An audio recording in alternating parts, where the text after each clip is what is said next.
खबर आपको देंगे। सेनेटर फैसल वावडा के अदलिया मुखालिफ बयान पर तौहीन अदालत नोटिस पर सुप्रीम कोर्ट ने तहरीरी हुक्मनामा जारी कर दिया है। हुक्मनामे में कहा गया है कि बाद नज़र में फैसल वावडा और मुस्तफ़ा कमाल तौहीन अदालत के मुर्तकिब हुए हैं। दोनों को अपने किए की वजाहत का मौका देते हुए शोकास जारी किया जाता है। सुप्रीम कोर्ट ने टीवी चैनल्स को भी मुतनब्बह कर दिया है कि तौहीन आमेज मवाद चलाना या दोबारा नशर करने वाले चैनल्स तौहीन अदालत कर रहे होंगे। इसी पर बात करेंगे। डॉन न्यूज़ के नुमाइंदे अब्दुल्ला मोहम्मद हमारे साथ मौजूद हैं। अब्दुल्ला, बताइएगा मजीद क्या कहा गया है तहरीरी हुक्मनामे में?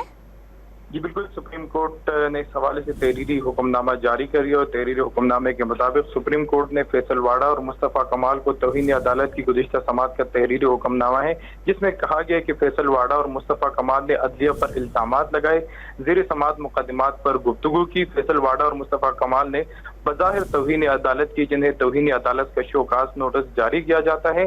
फैसल वाडा और मुस्तफ़ा कमाल आइंदा समाअत पर पेश हो। हुक्मनामे में कहा गया है कि पैमरा फैसल वाडा और मुस्तफ़ा कमाल की प्रेस कॉन्फ्रेंस का रिकॉर्ड और ट्रांसक्रिप्ट जमा कराए। फैसल वाडा और मुस्तफ़ा कमाल की प्रेस कॉन्फ्रेंस नशर करने वाले भी तौहीन अदालत कर रहे हैं।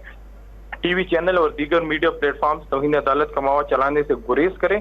तहरीरी हुक्मनामे में कहा गया है कि ऐसा मवाद चलाना बंद न किया गया तो मीडिया के खिलाफ भी तौहीन अदालत की कार्रवाई की जा सकती है। अदालत ने केस की समाअत 5 जून तक मुलतवी कर दी है। जी बहुत शुक्रिया अब्दुल्ला मोहम्मद आपका।